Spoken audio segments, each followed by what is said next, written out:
y lo tengo acá. Bueno, muy Ajá. bien, chiquilines, estoy grabando, así después ya les subo la clase. Te paso, Amparo, compartir en Ujú. anfitrión, así puedes compartir pantalla. Perfecto.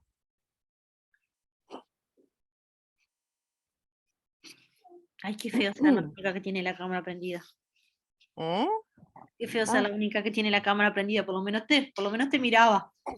no, los chiquilines, viste que no sé qué pasa, pero ni que estuvieran, no sé, que fueran, Sí, no sé, porque aparte les he pedido especialmente, no, no, son tímidos, les da vergüenza. tremendo. No sé cuál es el motivo. Bueno, me pusiste a compartir entonces.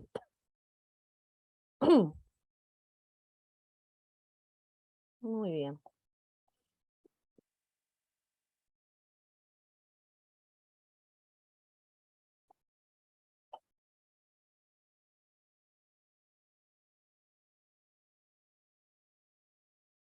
Ahí se ve. Bueno. Sí, se ve, Amparo. Sí, sí, sí. em, el tema este ha cambiado un poco, en referencia a, digo, ha cambiado, hace unos años ya, con el tema de las, drogas de abuso, ¿no? Entre otras cosas. Nosotros consideramos que cualquier sustancia que entre en el organismo que no tenga una acción fisiológica o cualquier sustancia que de pronto pueda ser inyectada o pueda ser ingerida como un fármaco en una dosis suficientemente alta pueda causar un daño en el organismo.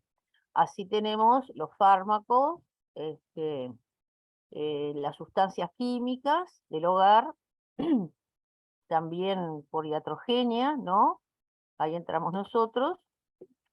Y después, algunos venenos que son sustancias que nosotros en nuestro medio no tenemos demasiado, pero sí en otros países como la Argentina, por ejemplo, es bastante común la picadura de escorpión. O nosotros acá dentro de los animales tenemos las arañas, y la laxocele específicamente, y los ofidios. Pero en otros lugares hasta aguas vivas venenosas tienen. Pero nuestras intoxicaciones más comunes son relacionados con los fármacos y los productos del hogar. Eh, el Centro de Atención Toxicológica tiene un promedio de consultas bastante alta, de cual casi la mitad son niños. El 90% se da en la intoxicación en el domicilio, y los más pequeños en general son exposiciones accidentales, que tienen sus características particulares. Generalmente es una sustancia única, y las cantidades son pequeñas. Em, las intoxicaciones intencionales se dan a partir de los 8 o 9 años, donde las dosis son mayores, es más de una sustancia la que, la que interviene. A veces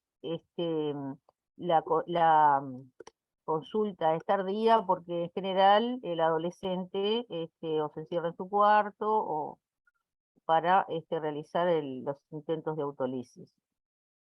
Últimamente yo les había comentado ya este, que se ve que con el tema de la comunicación global se han enterado de que el paracetamol, que es una sustancia, un fármaco de venta libre, puede causar daños como la falla hepática. Y a nosotros nos han llegado bastantes pacientes intoxicados con paracetamol. Por suerte, la captación ha sido bastante temprana y se ha evitado. Este es uno de los fármacos que lleva antídoto, y bueno, se han evitado esas fallas renales o fallas renales o hepáticas letales, ¿no? El tipo de tóxico ya dijimos que pueden ser medicamentos, cosas de uso doméstico, plaguicidas, que son de los más graves. La ingesta de veneno de rata. El veneno de rata, en un principio no es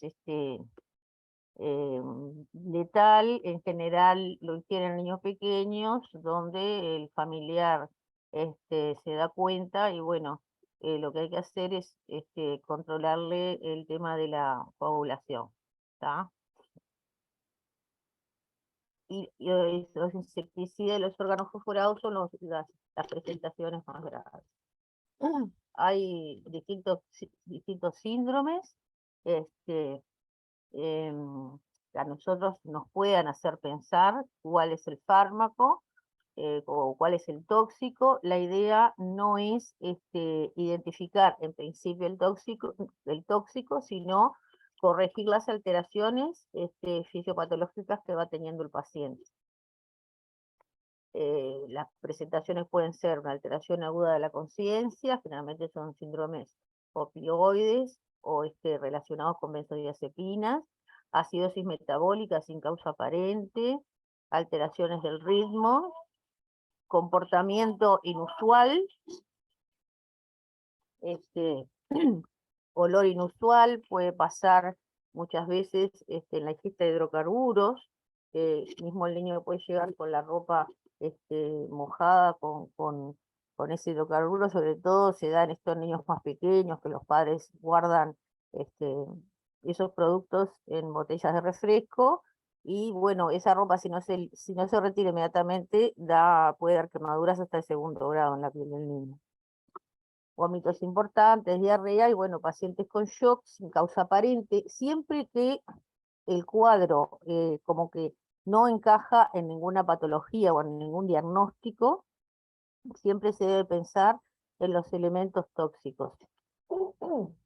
Los que trabajamos podemos recordar cantidad de cuadros en donde bueno, como que le sobra para hacer, yo qué sé, le falta, tiene una alteración de la conciencia, le faltan cosas para hacer una encefalitis, supónganse, le falta la fiebre, pero tiene una alteración de la conciencia y le sobran otras para hacer otra patología. Siempre que hay un cuadro que no cierra, que sobra o falta algo, se debe pensar en lo tóxico.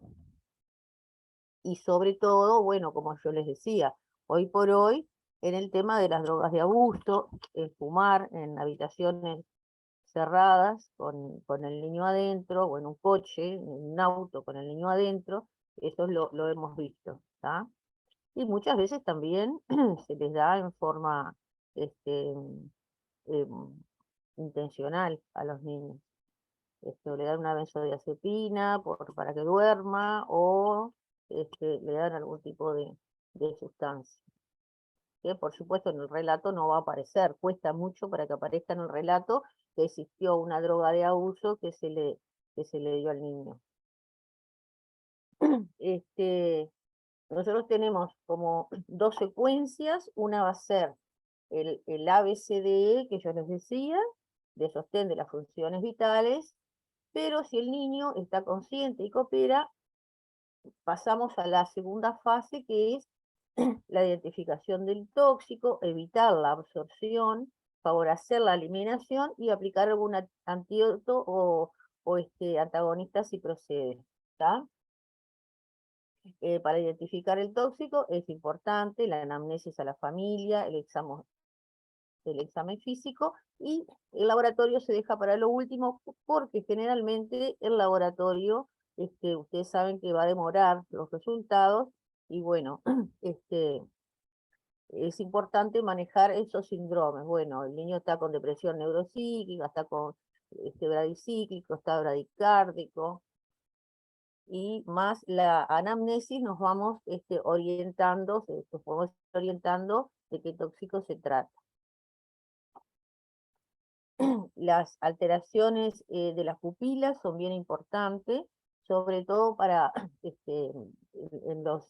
síndrome hipnótico que está relacionado con drogas que actúan sobre el sistema nervioso central, va a haber una alteración en las pupilas. Esa alteración va a ser bilateral. Muchas veces esto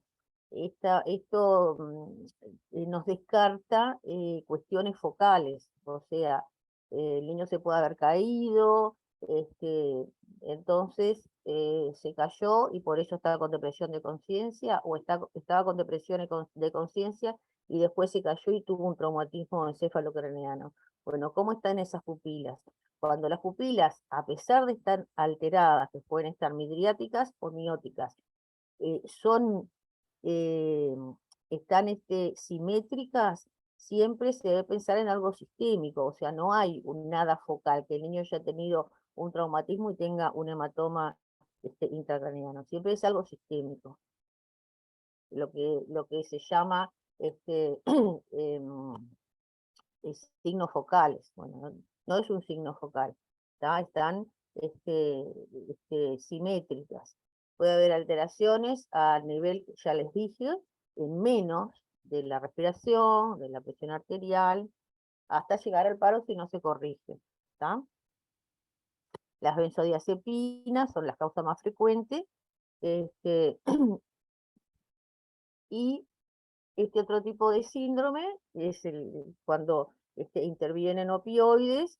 Lo característico es la miosis, o sea, las pupilas más pequeñas de lo normal, casi puntiforme, coma y depresión respiratoria. ¿Tá? Puede haber también hipotermia, emesis. Después el colinérgico, que ya vamos a ver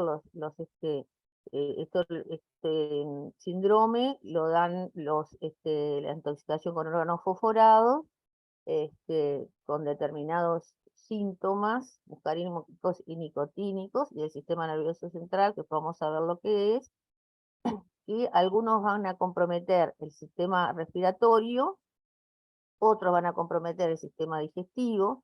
Esto se da porque el órgano fosforado barre con la colinesterasa, que es la que corta el estímulo entre la neurona y el órgano, o sea, la neurona y el músculo, la neurona y otra neurona. Esto lo vamos a ver más adelante para que quede claro.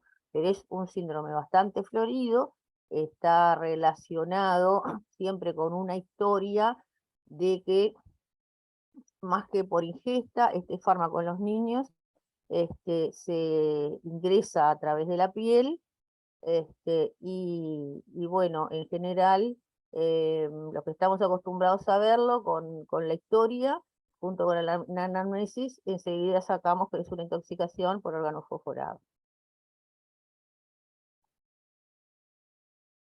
Nosotros que vamos a valorar en primera instancia, detectar las alteraciones de riesgo inminente de muerte, y a ver si me ayudan, cuáles pueden ser.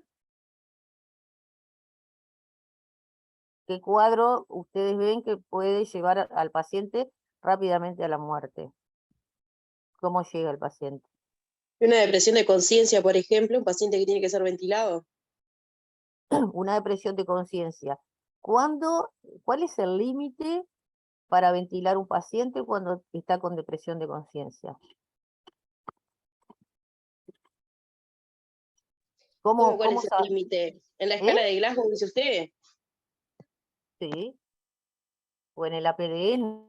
Nosotros los enfermeros usamos el APDN, que si el paciente está alerta, si responde a la palabra, si responde al dolor o no responde. Si el paciente no responde, el paciente está en coma, ¿está? Si le hacemos el Glasgow, ¿cuál es el valor del Glasgow? Generalmente es lo que se usa para la decisión de instrumentar la vía aérea para evitar complicaciones. 8 o menor de 8. 8 menor de 8, perfecto. ¿Se acuerdan lo que medía la escala, como la respuesta que medía? Respuesta motora, al lenguaje y respuesta ocular. Perfecto, muy bien. Entonces, nosotros llegamos con un cuadro, un niño de Glasgow, pero también, muchas veces, ojo al piojo, porque a nosotros nos pasó que llegó una, una adolescente que había tomado unos fármacos de la abuela que eran antagonistas del calcio, y la niña estaba bien, porque siempre lo que nos llama la atención y lo que corremos y todo lo demás es el coma o la depresión de conciencia.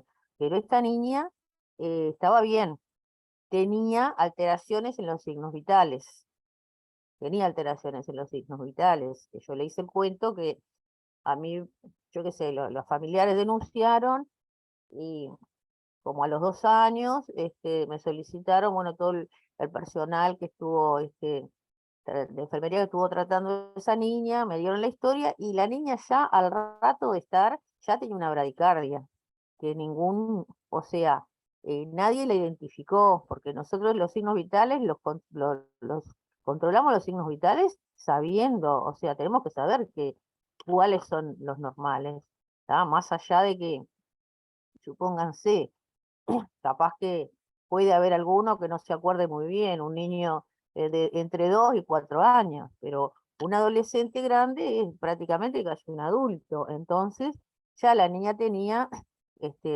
al ingreso este, una frecuencia cardíaca y al rato tenía otra. O sea, y la niña tiene una bradicardia que nadie identificó.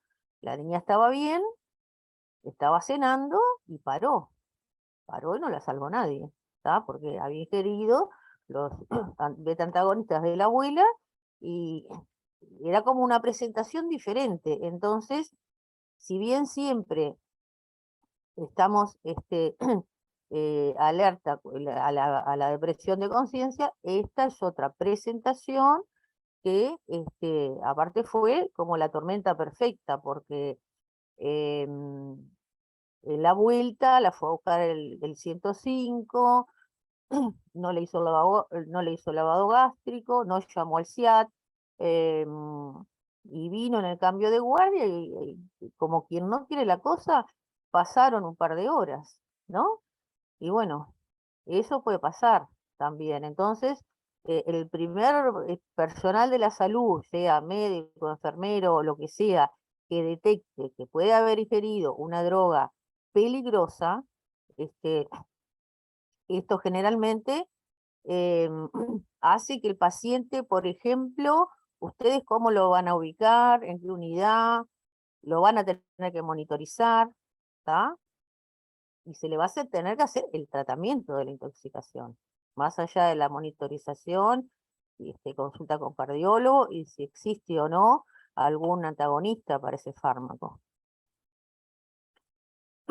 Entonces, bueno, en un principio nosotros dentro de nuestra valoración, que vamos a ver todos los sistemas, bueno, la anamnesis, a veces, bueno, las madres vienen con los blisters, a veces no tienen ni idea, porque llegaron de trabajar y le avisaron, yo qué sé, no estaba en la casa.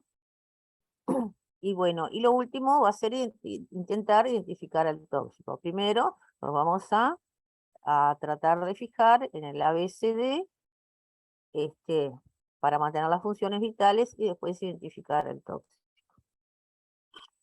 En la parte respiratoria se pueden presentar el niño con taquipnea, o sea, una respiración más rápida y superficial. Eso se puede ver en la intoxicación por salicilatos o monóxido de carbono, sibilancias, bradipnea, signos de edema pulmonar. ¿Se acuerda cuáles son los signos de edema pulmonar?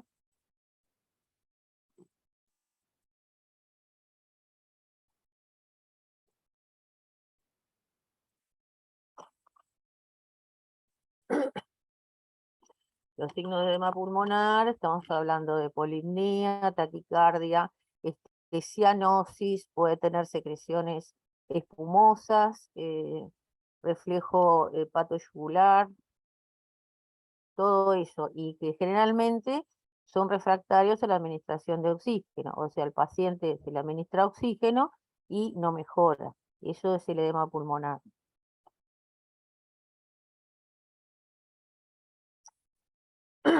En la parte del punto A, dentro de los objetivos generales, vamos a tener esto ya lo tienen que saber. A ver, ¿cómo permeabilizamos la vía aérea? A ver si se acuerdan. cómo mantenemos el paciente para que tenga una vía aérea despejada. Según la situación va a ser de diferentes maneras, ¿no? Los escucho. Cabeza alineada, y siempre tratar de preservar la vía aérea en cuanto a la oclusión por la lengua, que es lo más común. Muy bien. ¿Cómo haces para que la lengua no se le caiga si el paciente no está consciente del todo? Y una subluxación mandibular, por ejemplo. Muy bien, una tracción mandibular. O también, yo qué sé, en el caso de los pacientes que están ya inconscientes, también podemos utilizar una cánula de Mayo. Perfecto. Bueno, todo eso son cosas que nosotros podemos ir haciendo para permeabilizar la vía aérea, ¿está?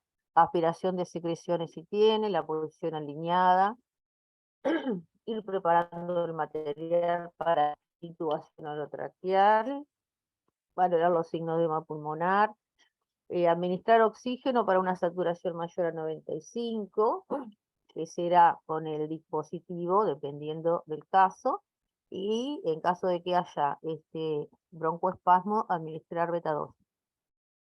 Vamos a valorar el estado de conciencia por el APDN y el Glasgow. Vamos a tratar de prevenir convulsiones o yugular las convulsiones, que puede ser con diazepam, con midazolam, con lorazepam. Valorar el psiquismo y lo conductual también en el paciente que esté alerta. Muchas veces pasa, por ejemplo, nosotros hemos tenido niños con intoxicación con esas drogas, con floripón, por ejemplo, que es alucinógeno. Entonces, el niño viene en un estado completamente viendo cosas y teniendo alucinaciones, ¿tá? O sea que eso también tenemos que valorarlo. Y después el estado de las pupilas, como ya dijimos. Eso sería parte del sistema nervioso central, junto con qué cosa más nos falta acá del sistema nervioso central.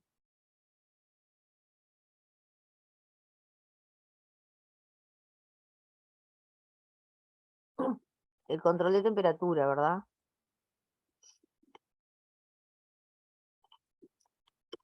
En caso de intoxicación por hidrocarburos, como por ejemplo el queroseno, la nafta y órganos fosforados, siempre se debe bañar al paciente en los servicios, sobre todo en las urgencias, siempre debe haber duchas de descontaminación.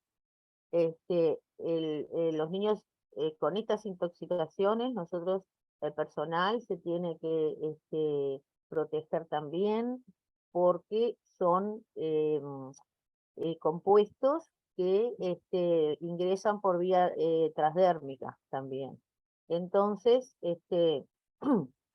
vamos a tratar de quitar toda la ropa, bañar al niño, que el agua no esté muy caliente porque si no provoca vasodilatación y aumenta el ingreso del tóxico a nivel de la sangre. Tratar tampoco de no refregar la piel. Bueno, intentar lograr la normotermia, que eso sabemos más o menos cómo hacer. Si el paciente está hipotérmico, vamos a abrigarlo, y si está hipertérmico, solicitaremos para que le indiquen un antitérmico, ¿tá? O sea, con medidas físicas o farmacológicas. En caso de paciente con alteración de la conciencia, siempre vamos a colocar sonda nasogástrica.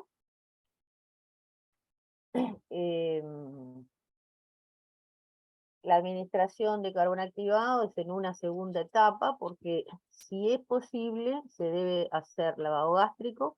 Cada vez está menos recomendado el lavado gástrico. Y después vamos a hablar de carbón activado en realidad. La colocación de sonda va a ser en un paciente que esté con alteración del sensorio o que se vaya a realizar el lavado gástrico. Dentro de los objetivos específicos, vamos a tratar de evitar la absorción del tóxico. Entonces vamos a actuar generalmente sobre la vía de ingreso, o sea, si la vía fue a nivel cutáneo, vamos a eliminarlo de la piel. Si fue a nivel digestivo, trataremos de hacer lavado gástrico si se puede.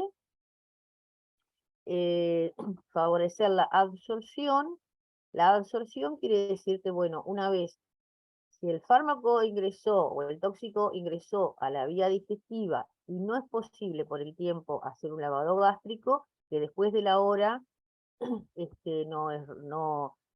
ya no se hace, porque se supone que la evacuación gástrica son 30 minutos, entonces ya el tóxico pasó al intestino. Entonces lo que se hace es la administración de carbón, que absorbe el tóxico, lo envuelve y después se elimina por las heces, es lo que se llama diálisis intestinal.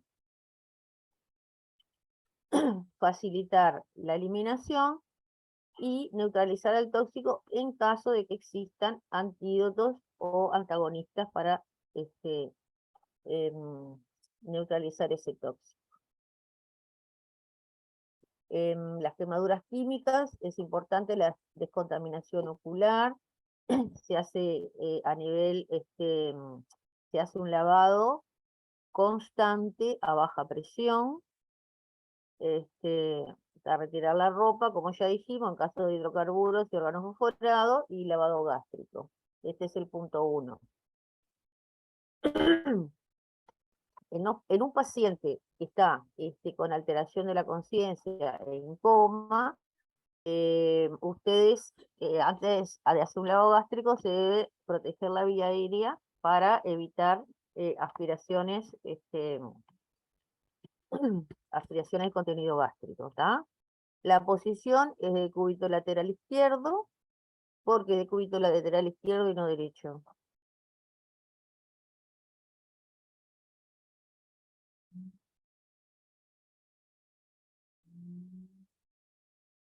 ¿Alguien sabe?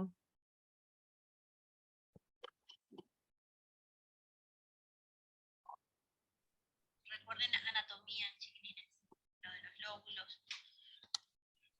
Por la curvatura del estómago.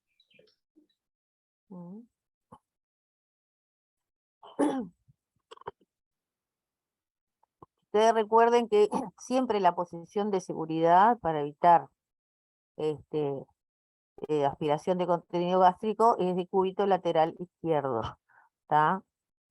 Para que el bronquio fuente derecho, que es más recto y es más grande, quede hacia arriba. Entonces, si el paciente vomita, el vómito va a salir, ¿tá? De la otra manera, se puede aspirar, siempre que tengan un paciente aspirado, va a ser del lado derecho, siempre. Dice, bueno, este paciente está aspirado, búsquenle del lado derecho. Esa es la posición. La sonda siempre se debe medir, ¿tá? Muchas veces pasa que los enfermeros, sobre todo los enfermeros de año, ponen hasta que viene algo y eso no es correcto. A ver, ¿quién me dice cómo medimos la sonda?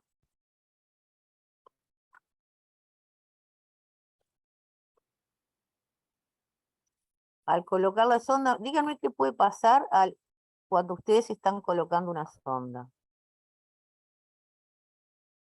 Una soga. ¿Puede ¿Qué puede repetir? pasar? ¿Qué esperan Desarrollo en ustedes? la boca. ¿Cuáles son las situaciones que pueden suceder al colocar una sonda nasogástrica? ¿Quién dijo desarrollo en la boca? ¿Tania? Que Sí, termine vía aérea. que vaya vía aérea también. Bueno, ¿cómo se dan cuenta? ¿Cómo se dan cuenta que está en la boca? Eso pasa mucho en los pacientes ventilados, que colocamos la sonda en decúbito supino. Y por eso, si ustedes leen por ahí, en la bandeja, lo que se escribe como bandeja de colocación de sonda, siempre va a haber un bajalengua, es para eso. ¿tá? No pasa en el paciente consciente, sí en el paciente que está ventilado y ustedes en una posición inadecuada le tienen que poner una sonda, les puede quedar en la boca. Perfecto. La otra posición, un paciente consciente. ¿Qué puede pasar? Alguien dijo que se vaya vía aérea. ¿Cómo me doy cuenta? Enseguida El empieza a paciente va toser a toser y cianótico. y Tose. va a toser y va a empezar a quedar azul. Sodio de sofocación y cianosis. Ahí retiran, esperan que el paciente se componga y repiten el procedimiento. Ustedes miden, ¿cómo se mide la sonda?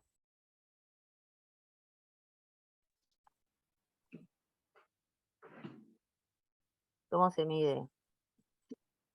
De la La punta de la comisura de nariz. la boca al lóbulo de la oreja y de la oreja, del lóbulo de la oreja al apéndice cifoide. ¿En todas las edades?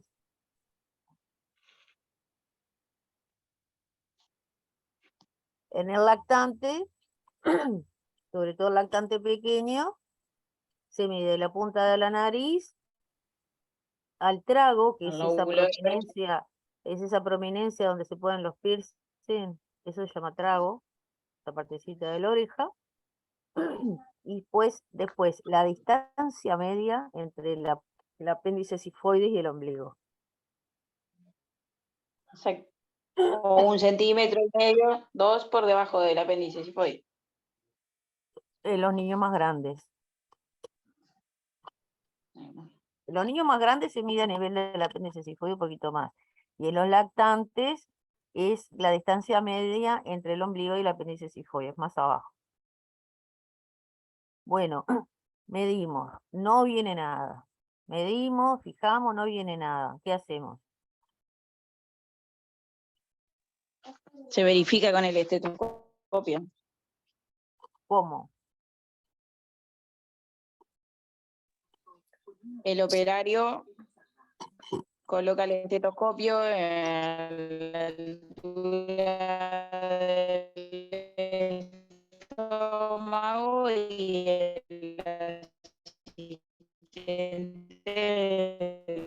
asistente para escuchar el borboteo. Total, lo hace el operador. ¿Es fácil eso?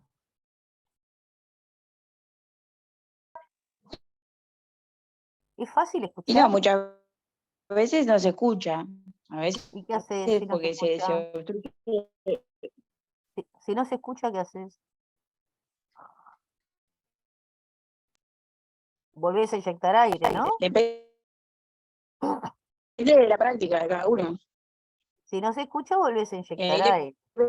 pedís Si a no se otro escucha, otra vez compañero volvés que a inyectar aire. escuche. ¿Hasta que escuchás? Porque es importante, porque si se la dejás en una Claro. posición, lo podés matar. Después le pasás algo por ahí, lo matás. Entonces, hay que estar bien segura. ¿Tá? No, siempre lo hace entre dos. Así, Te hasta que escuche. te quiero decir, no es tan fácil comprobar, no es que metés y enseguida Sí, obvio. está. El aire hay que meterlo rápido, pero además hay que sacarlo después. Y escucha y termina retirando en adultos, pero a mí en pediatría nunca me pasa, pero en los adultos Se te escucha mal, Tania. Se te escucha cortado, no sé por qué. no, a veces es más fácil que vos periodo gástrico. ¿Ustedes escuchan, chiquilines? Yo no la escucho, Tania. No, se escucha entrecortado. Mirá, se le cayó la conexión.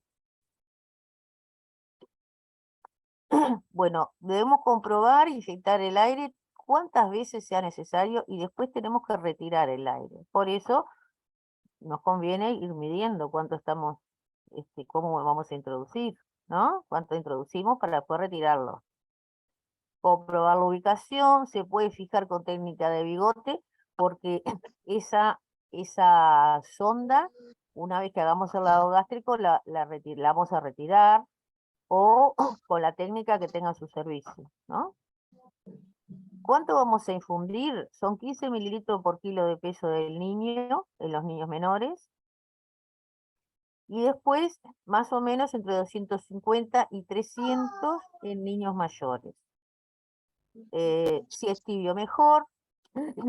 Nada de andar poniendo un balde, como he visto, que pone ustedes tienen que infundir, tienen que medir lo que infunden y medir lo que sacan.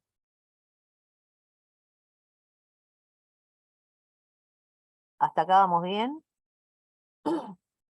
El lavado gástrico está contraindicado en la intoxicación o la ingesta de cáusticos y corrosivos, ¿tá? Porque puede pasar que el niño, yo qué sé, no sé, tomó soda cáustica y ese exófago puede quedar friable, o sea, puede quedar así como, como más débil el tejido y ustedes lo pueden perforar. Entonces, está indicado en ingesta de cáusticos y corrosivos y en pacientes en coma que no tengan aislada la vía aérea. Esa sería la contraindicación. O en niños que hagan más de 1 hora que ingirieron el tóxico.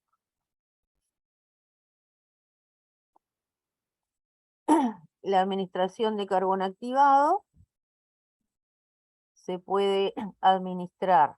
Se prepara el carbón activado, es más o menos de medio a 1 gramo por kilo de peso. En el paciente alerta se puede administrar vía oral, aunque es muy difícil, a veces les cuesta porque es negro, se puede envolver el vasito, qué sé yo, o si no, se le coloca una sonda nasogástrica y se administra por ahí.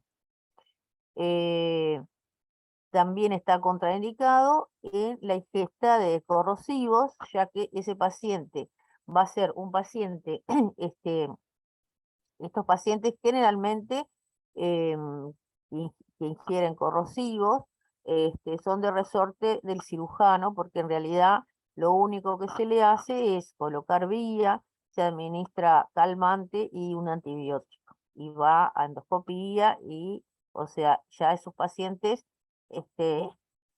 transcurren, son pacientes quirúrgicos, más que nada. Cuando preparamos el carbón, no más de 100 mililitros es lo que tenemos que disolver, ¿está? Suero glucosado al 5. Y yo le digo, bueno, a este niño denle 40, no sé, 40 gramos o 20 gramos de carbón activado. ¿Cómo lo prepararía?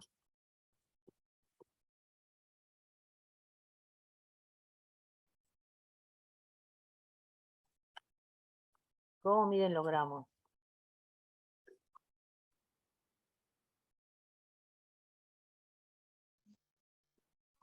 ¿Cómo te viene, Mariano, la voz del carbón? Ahí.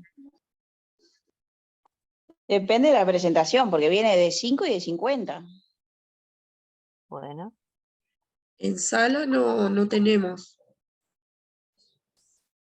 No, porque esto se da en emergencia o se puede dar en cuidados intensivos.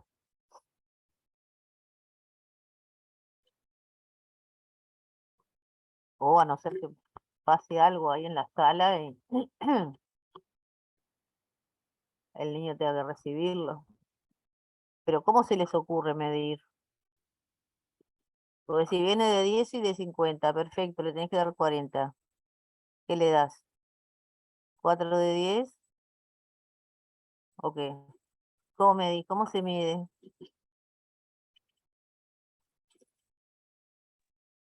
Activen el audio, chiquilinas, y hablen.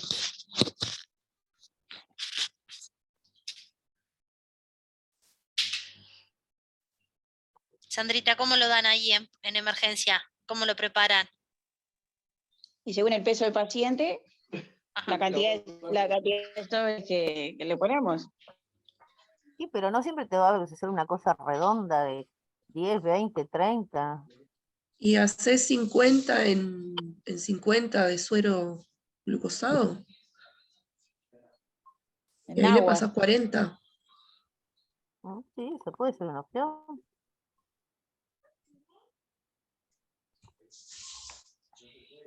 Y si no lo miden con una cuchara sopera, que sabes que la cuchara son 10 gramos, o con una cuchara de jarabe que son 5 gramos. Sí, yo iba a decir cuchara, pero capaz que era Y como muy de bueno, casa. no, es lo que hay que hay que revolverse, o sea, tienen que, no siempre, no todo el mundo está en un lugar en que vienen las monodosis o viene de tanto, cuánto. Tenemos que hacer lo que podemos. O sea que yo soy una enfermera vieja, no sé. Arte y ciencia. Arte y ciencia, sí.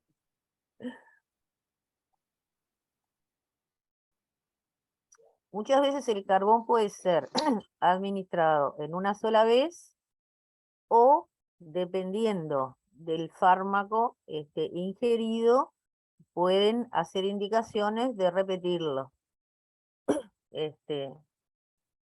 Por eso ahí en cuidados moderados les puede llegar a un paciente también que tenga, o sea, el paciente no va a estar 8 horas en la emergencia, que tenga, bueno, cada 6 horas, cuando hay intoxicación por estos fármacos.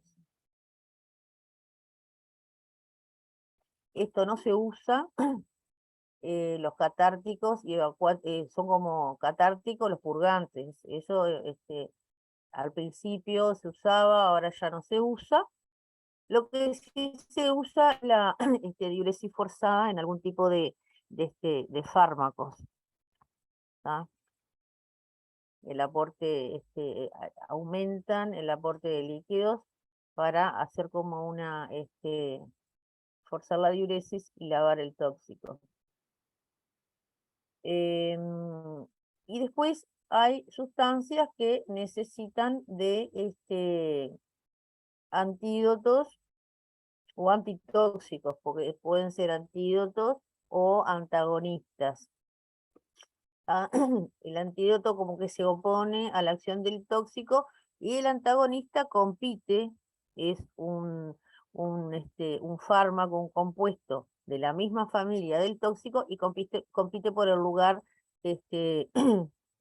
del receptor y lo elimina, ¿tá? No importa demasiado la forma, pero los antitóxicos lo que hacen es evitar que haya mayor absorción, bloquea o lo vuelve inocuo al tóxico y favorece la eliminación del mismo por distintos mecanismos. Ahí lo que decía, los antagonistas son las sustancias de la misma familia del tóxico, como por ejemplo la naloxona, hay un error de tipeo, no es maloxona, es naloxona, y el flumacenilo, que uno es el antagonista de las benzodiazepinas, que es el flumacenilo, y la naloxona de los opiáceos.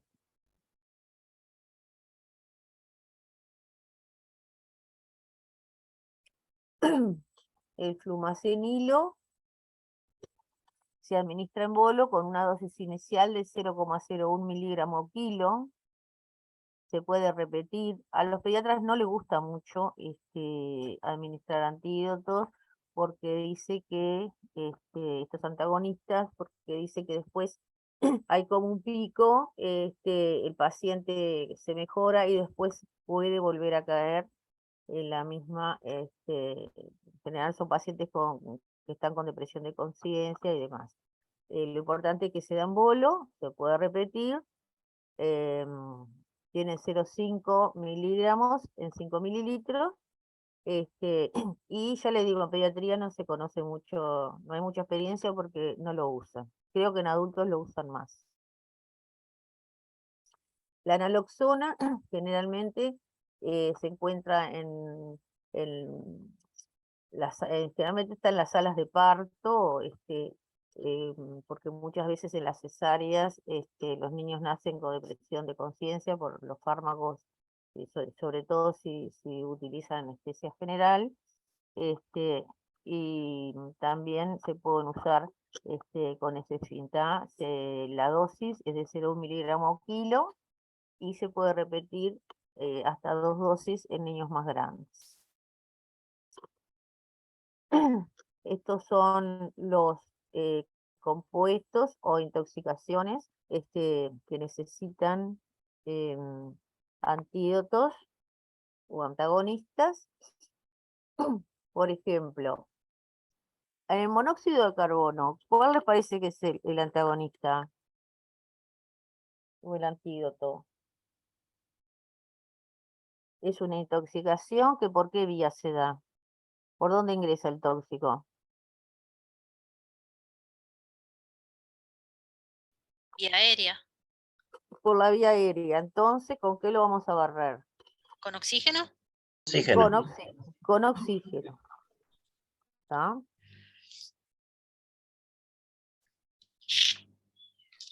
El oxígeno al 100%, el antídoto, el monóxido de carbono es un compuesto muy afín al oxígeno, es como 3 veces más afín que el oxígeno, el monóxido.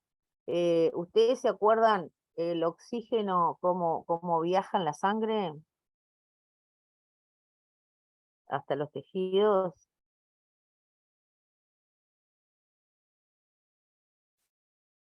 ¿Adherido a la hemoglobina?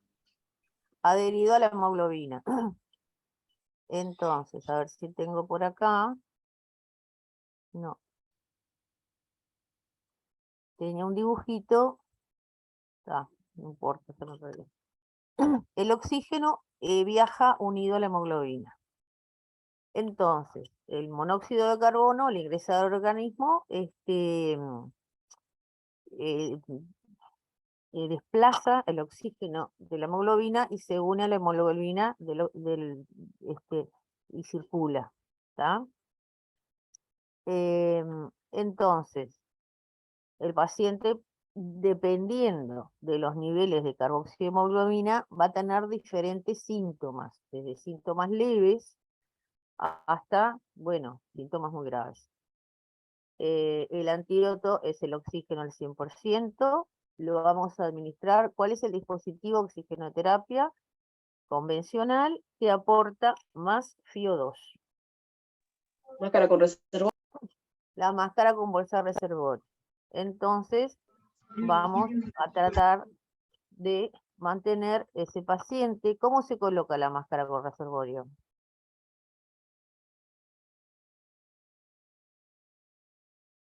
¿Con cuántos litros? ¿Se acuerdan? Más de 12.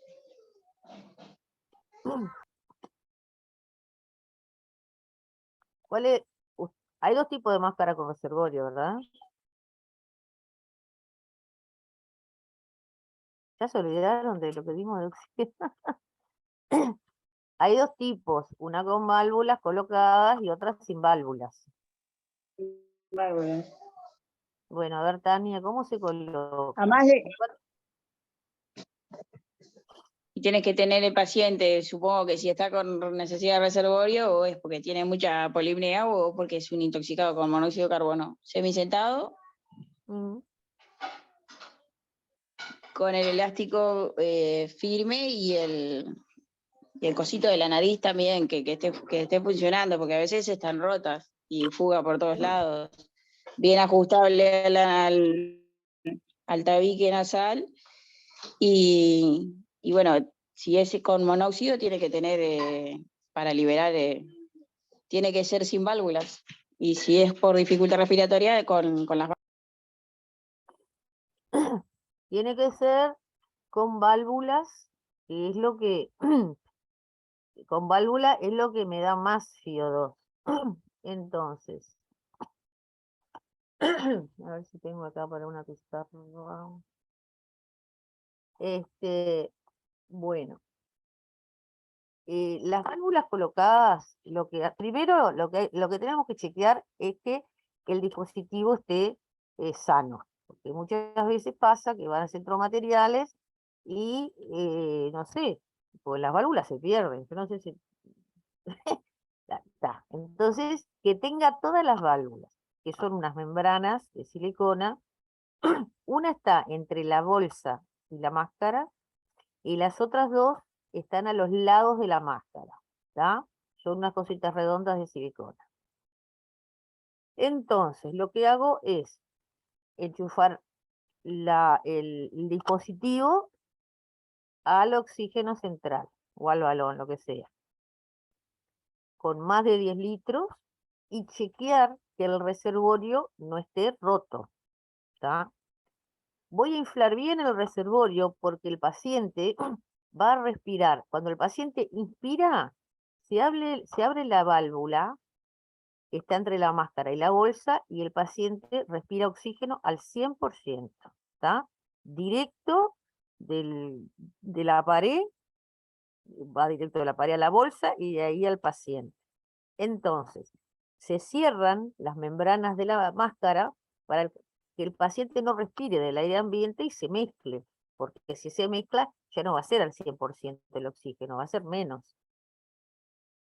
Entonces, lo primero que hago es inflar el reservorio, después se lo coloco al paciente, como dice muy bien Tania, que sea un tamaño adecuado para la cara del niño, que quede bien fijado al puente nasal, y bueno, el niño va a quedar ahí hasta que los niveles de carboxiemoglobina bajen, ¿tá? ¿Cómo medimos la carboxiemoglobina? Vamos a tomar una muestra de sangre venosa en la misma jeringa que hacemos la gasometría. O sea, va a tener que ser una jeringa heparinizada y en condiciones de anaerobiosis, o sea, igualito que una gasometría, ¿tá? Vamos a tomar la muestra, vamos a enrasar la jeringa que no tenga ninguna burbuja y la vamos a tapar, ¿tá? Y eso va al laboratorio para chequear cuántos son los niveles de carboxiemoglobina. Este tipo de pacientes, a mí no me sirve controlarlo con el saturómetro porque probablemente la hemoglobina esté saturada de monóxido. Entonces, no importa que el paciente sature muy bien, porque yo no sé ese 97, 98% que me da, si es de oxígeno o si es de, de monóxido, ¿tá? Entonces, es en una de las situaciones en donde el saturómetro no me sirve como referencia.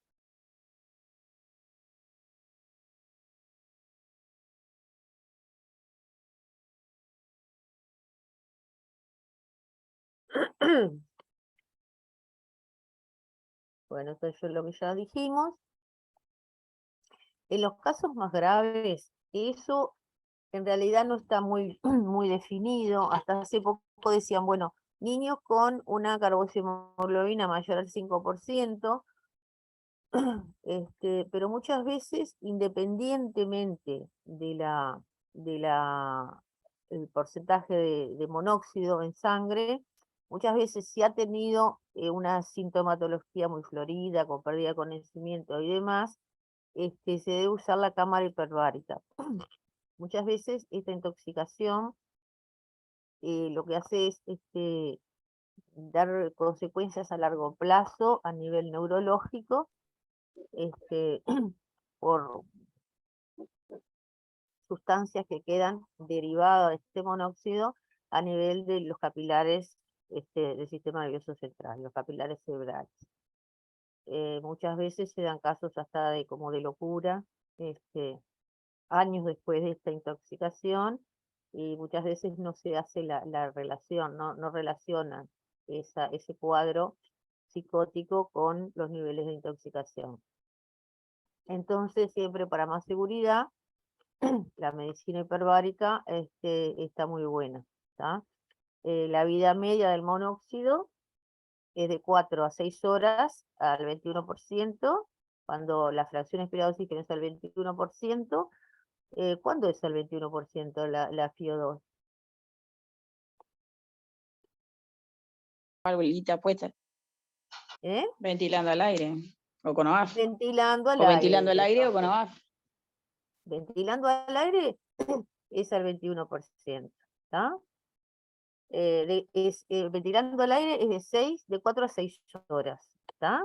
1 hora y media con el oxígeno por máscara con reservorio. Y 23 minutos con el oxígeno hiperbárico. ¿Tá? O sea que en realidad yo creo que la medicina hiperbárica cada vez va a ser más usada. Lo que pasa que antes había, solo ahí en el militar creo que había una cámara hiperbárica. Sí, Y tenemos ahora aún, tenemos ahí una cámara hiperbárica y se hace también venta de servicio. Pero claro, viste pero que por creo año que fue el único lugar que había, por año. Ahora hay más. Pero, ahora ¿y no es el único? ¿Dónde pusieron? no, mira, donde sé que hay una clínica, hay una clínica privada que le vende servicio a la AUF, que ellos hicieron instalación de una cámara hiperbárica, hacen todo lo de una hiperoxigenación para recuperación rápida de los tejidos, bla, bla, bla. Eso sé porque hicieron un tour, vendría a ser por el militar, para ver cómo iban a hacer las instalaciones ellos en esa clínica. Mm.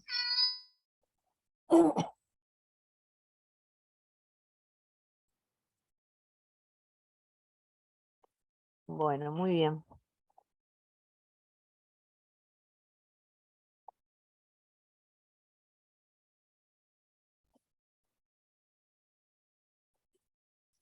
La metamoglobinemia es otro tipo de cuadro que se da por intoxicación de nitritos y nitratos.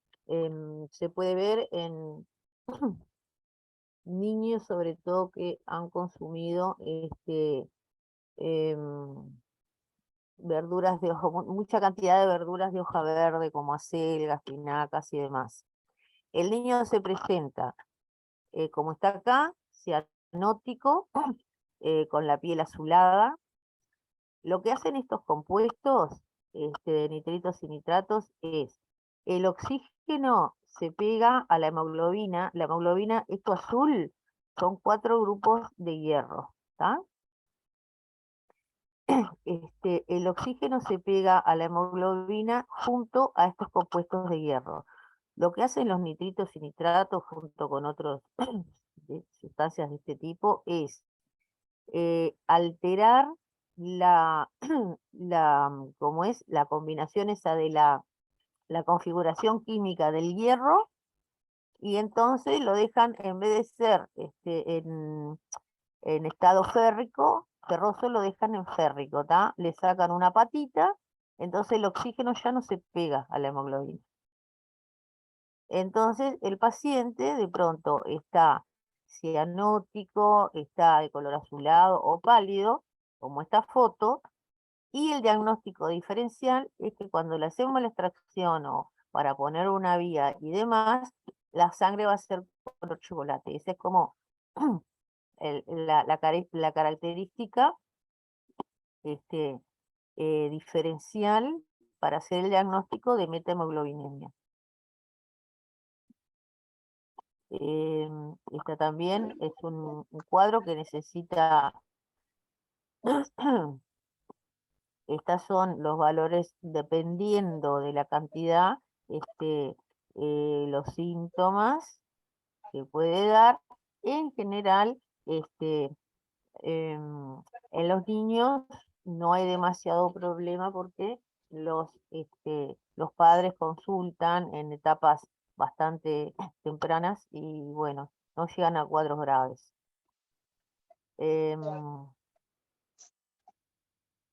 Yo conocí un solo cuadro grave hace años, que una señora que trabajaba en una panadería, se llevó, no sé, se llevó una bolsa, estaba pensando que era harina, no sé si es unos buñuelos o qué, y no era harina, era el conservante. Entonces se intoxicaron todos los hijos, el más grande, que tenía 15, fue para el hospital de clínicas, y otro nos llevó a nosotros, y bueno, el antídoto de esta intoxicación es el azul de metileno al 1%, ¿tá? Eso se diluye en suero glucosado al 5 y se pasa lento, ¿tá? Y se corrige en 1 hora aproximadamente. ¿Hay alguien que está hablando, que quiera decir algo, o tiene el micrófono abierto nomás?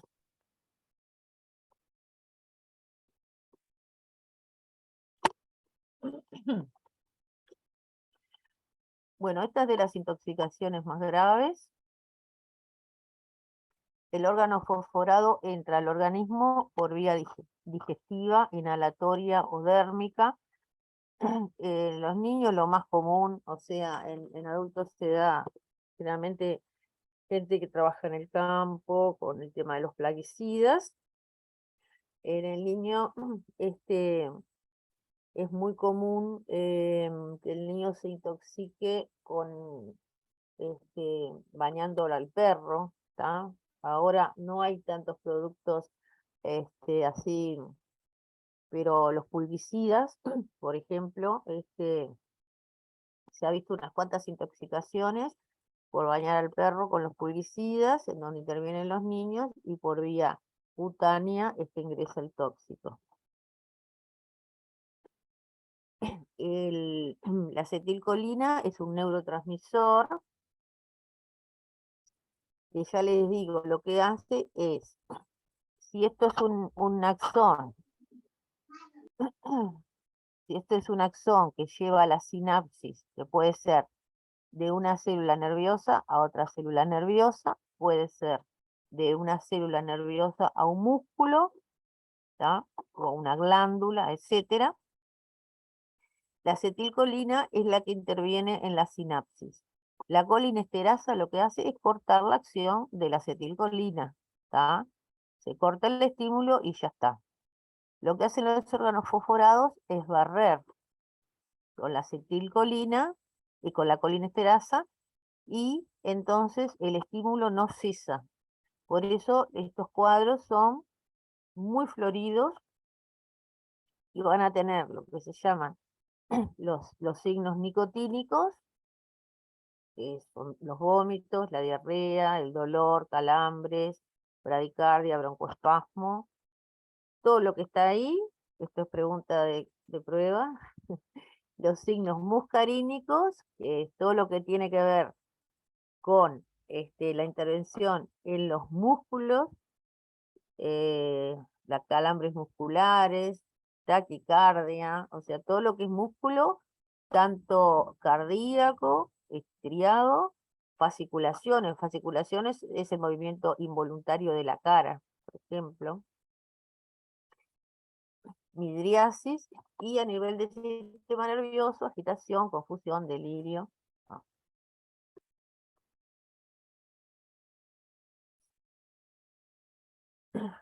Como que el diagnóstico se hace por este tipo de cuadro, la miosis, cialorrea. ¿Saben lo que es cialorrea? Exceso de saliva. ¿Saben lo que es cialorrea, chiquilines? El aumento de la saliva. Transpiración, broncorrea, es el aumento de las secreciones bronquiales. Estos serían los 6 síntomas más frecuentes en esta intoxicación. A nivel del laboratorio se hace la confirmación por los niveles de colinesterasa, y así vamos a seguir controlando ese paciente a lo largo de los días. Generalmente son pacientes que ingresan a un cuidado intermedio en las intoxicaciones más leves. El paciente va a tener que administrarle el antídoto y se va a controlar los niveles de colinesterasa que vayan subiendo, ¿tá? Subiendo de lo que ese órgano fosforado ha barrido.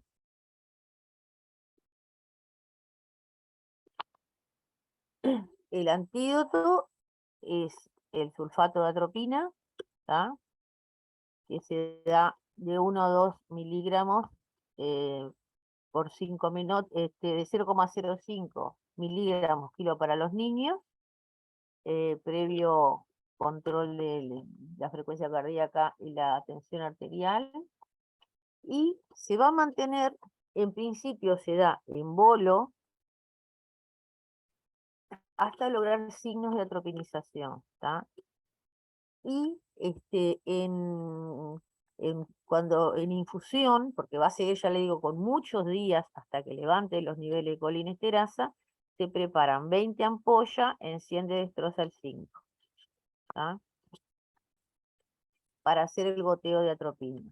¿Cuáles son los signos de atropinización? O sea, lo vamos a intoxicar con otra, o sea, en realidad lo vamos a intoxicar con otra cosa que la atropina, ¿no?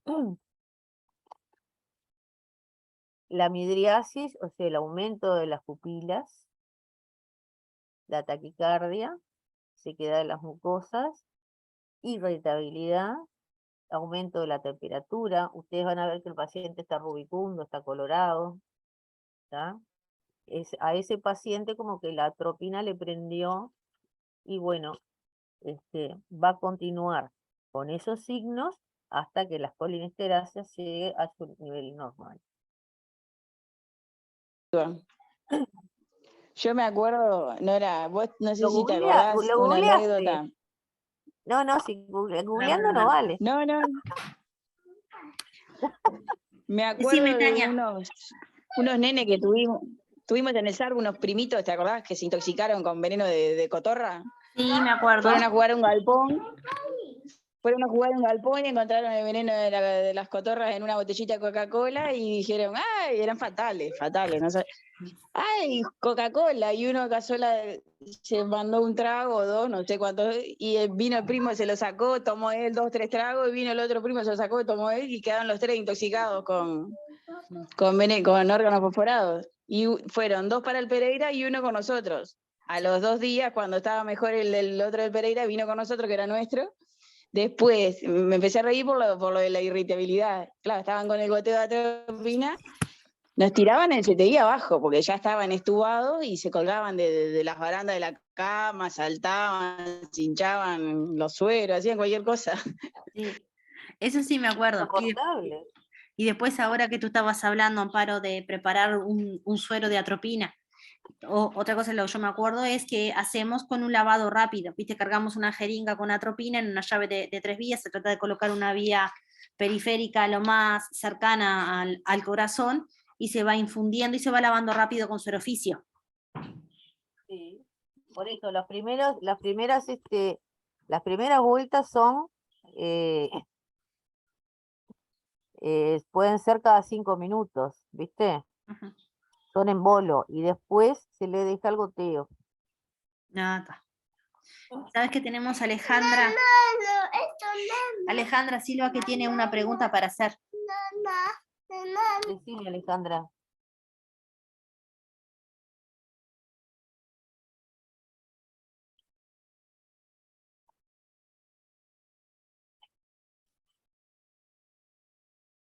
A ver, ¿estará por echar la pregunta?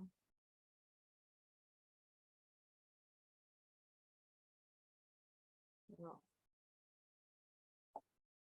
Habla nomás, activa tu audio, Alejandra.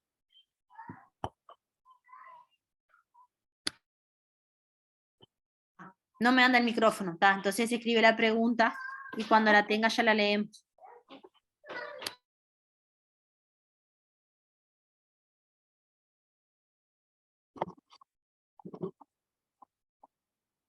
Otra pregunta que te quería hacer, Amparo. Por casualidad, ¿a ustedes nunca les ha pasado que, por ejemplo, que el CIA tenga que prestar antídotos? No sé si el CIA tiene antídotos. Mirá, la N-acetilcisteína, que es el antídoto del paracetamol. Sí, la del paracetamol. Y después, por ejemplo, todo lo que es antiofídico y, y para laxoceles, que es la mordedura de araña, lo tiene el Instituto de Higiene. Ajá. ¿Y qué? ¿Y se coordina el SIAT con higiene para mandarnos? No, No, tenés que mandar a buscar, mandar a buscar. tenés que mandar el mensajero. Ajá, mira, mira. Y el SIAT sí trabaja siempre 24 horas Sí, decía sí. y ellos te Muchas piden, veces, muchas veces para pediatría, viste, ellos dan alguna indicación, no toman, los pediatras no toman al 100% la indicación, porque ahora están yendo residentes allá de toxicología al Pereira, pero ellos tienen formación más que nada de adultos. Entonces, bueno, los pediatras tienen sus pautas y a veces como que toman parte de lo que le dice la gente del SIAT, pero lo adaptan a la atención pediátrica, en realidad.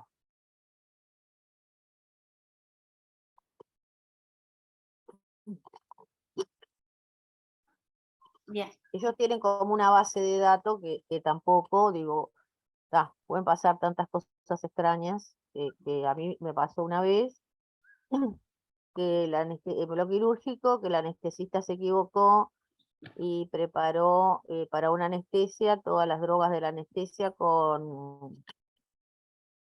iban a hacer una biopsia. Este, em, Iban a hacer una biopsia y bueno, este, se había puesto un frasco con formol para la muestra de la biopsia. Pero era un frasco, o sea, cuando viste que abrís el frasco digamos, de un frasco de suerito, le sacás la tapa, tirás el suerito y qué sé yo, y pones formol, era un frasco abierto, ¿no? El anestesista lo vio ahí y preparó todas sus drogas con formol en vez de con agua destilada. Y bueno, ah, llamamos al SIAT y ellos no tenían una base, en la base de datos no existía eso. O sea, ¿qué pasa con formol inyectado, no? No tenían. Finalmente al niño no le pasó nada, pero te quiero decir, no tuvo consecuencias. eh, pero son ellos tienen una base de datos absolutamente de todo, pero bueno, pueden pasar esas cosas insólitas, ¿tá? Este, Porque sobre todo cuando son cosas así por inyección, cuando son cuestiones iatrogénicas nuestras, este, o sea, por vía endovenosa, le estoy diciendo, ¿no? Pero sí, ellos funcionan las 24 horas. Bueno, la intoxicación por paracetamol, que ya les decía que ahora está de moda en los adolescentes con intentos de autolisis. Esto en realidad es como lo que decíamos de los fármacos que no tienen, no actúan sobre el sistema nervioso central, el paciente se presenta bien, con los signos vitales estables, y en las primeras 24 horas, que la etapa 1 puede tener algunos síntomas gastrointestinales, vómitos, malestar general, pero en general son asintomáticos en las primeras 24 horas. Más allá de las 24 horas comienzan más evidencias de lesión hepática, sobre todo empiezan a haber alteraciones en los exámenes en el funcional hepático y hepatomegalia, ¿tá? Puede haber oliguria también. Y en las etapas más tardías, el funcional hepático está totalmente alterado, el paciente puede estar ictérico, con encefalopatía hepática, coagulopatía, y en general en esta etapa ya se agrega la insuficiencia renal, ¿tá? La última etapa, que es la más em, es la de recuperación, digamos, los pacientes que sobreviven a esta etapa entran en una etapa de recuperación, ¿tá? Pero, o sea, la etapa más crítica es, digamos, a partir del tercer día de la infección. El antídoto es la N-acetilcisteína. En nuestro país si bien en Europa y Estados Unidos ellos prefieren la vía intravenosa, nosotros creo que tenemos solo vía oral, porque las veces que hemos pedido N-acetilcisteína al CIAT, la presentación es vía oral. ¿Tá? Y se dan cada 4 horas 17 dosis. Y bueno, hasta acá sería, chiquilines. No sé si tienen alguna pregunta. Estuvo buenísima la clase, de mi parte voy a volver a verla. Bueno, me alegro.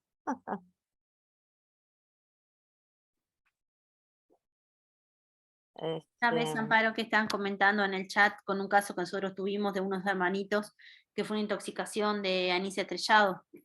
Detrás de fondo saltó otra cosa, pero tal, te están preguntando si hay antídoto del anís estrellado. y no hay, no. No. Los antídotos, eso que hablamos, sí, yo me acuerdo, ahora no tanto, ¿eso fue hace poco? Principio de año fue esto. Es raro, porque ya como que eso Mm. no se ve, yo hace tiempo que no veo,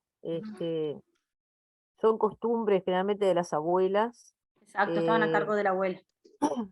yo tuve que ir hace En el años. militar se ve que las abuelas ¿Eh? siguen dando porque han ido varias veces a la puerta por lo mismo.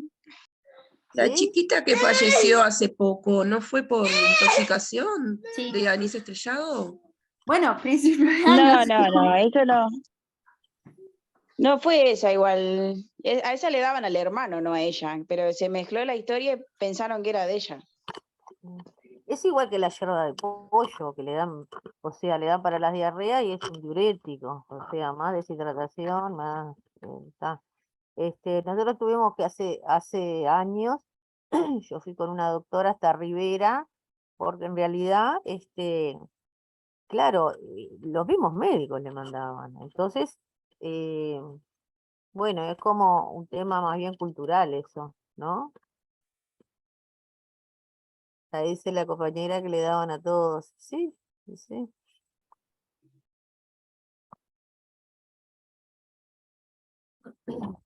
Chiquilines, les voy a dejar 2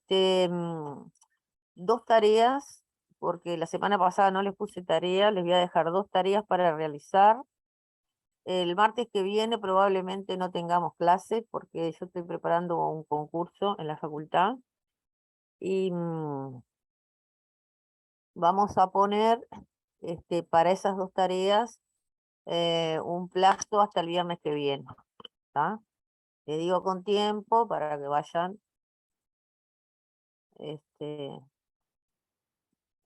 para que la vayan haciendo con tiempo y poder entregar todos. ¿Les parece? Sí. Bueno, Y la otra semana reponemos la clase, hacemos el martes una y el miércoles otra, o el jueves, ustedes me dicen. Hacemos esa, vayan pensando, aparte de la de RCP, si hay alguna otra que quieran repetir, y hacemos el repaso. Una de contenido nuevo y otra de repaso. Impecable, lo más seguro que sea martes y miércoles. Acuérdate que jueves algunos Bueno. tenemos otras tareas, el otro curso de Neo. Bueno, muy bien, el viernes, cuando quieran. ¿Está? Y si no, lo hacemos el 24 o el 25, ahora Noche de la Nostalgia, si quieren. ¿Eh? Si nadie va a ir a la peluquería para hacerse nada. Un poquito. A la Perfectamente. mañana yo estoy ahí puesta. Bueno. ¿Estás en la guardia, Tania? no, estoy en casa, estoy de licencia, Amparito. Ah, cierto que se viene licencia, bueno. Qué suerte tenés. Te estás salvando de... Sí, sí. ¿Ha Está habido genial. mucha cosa? Y sí, ahí sí. Bueno, yo salí el 20, hace 2 días igual. Sí, está, sí, no, sigue habiendo cosas raras, crisis hipertensiva. Yo creo que en mi vida, no sé, yo haber visto uno o dos. Yo qué sé, ah. Pero de una persona adulta. No, en un niño. Por eso, Ah, cosas y raras. sí. Bueno, Bueno, y ahora va a ser cada vez más normal porque no tienen un año y están comiendo papas chip y comida con sal. no sé. Van a empezar a los 12 años a hacer accidentes vasculares. Ay, no, por favor. Qué exagerada, pero bueno, está. Aparte le ponen sal a la comida. Sí. Vos, Norita, con la bebé, ¿cómo haces? ¿Le das normal? Come sano, pero para entretenerse le doy de todo. A esa La come consentida, ¿no? cucharada, la sal. Me imagino que esa consentida le debes dar de todo. De todo, de todo. Está. Bueno, Qué chiquines, hermoso. entonces, Bueno, nos estamos viendo en la próxima clase. Chao. nos vemos. Hasta Chao, luego. chao. Gracias por Chao. conectarse. Hasta luego. Chao, chao.